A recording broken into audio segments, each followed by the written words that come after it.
At this point, I'd self-excluded from most online bookies, so I wasn't able to place a bet online. But I found ways. A gambler always finds a way. So I went into my local Ladbrokes and I placed a huge bet. It was about £1,000 on Man City to beat Spurs outright.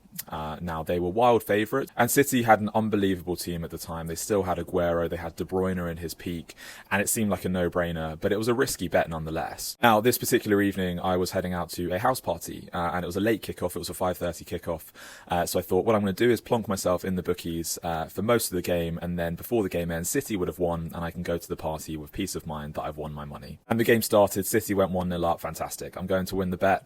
Spurs equalised, 1-1.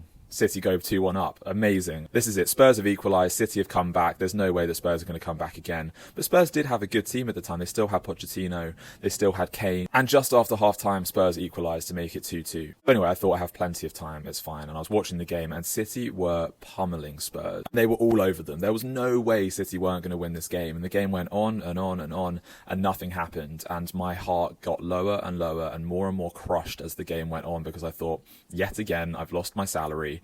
And I was about to head to this party, and I thought, there's no way I'm going to enjoy this party. Anyway, so I leave the bookies on about 85 minutes, and I have to get to this party. It's a short walk away, and I arrive at the party, and I'm following along, completely glued to my phone. I'm not speaking to anyone. Literally, bear in mind, I've just arrived at this party and I wasn't saying a word to anyone. All I was focused on was the outcome of this result. And I remember it so clearly. I'm sitting at a table with a bunch of friends. My phone is sitting on the table and my eyes are glued, waiting for that notification to come through.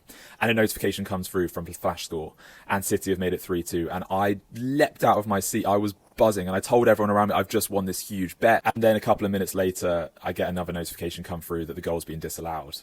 So this 92nd minute winner from Man City had been disallowed, and I was crushed. I disappeared to the bathroom and I broke down. I didn't know what to do. Yet again, I've lost my monthly salary. I was blaming the bookies. I was blaming the VAR.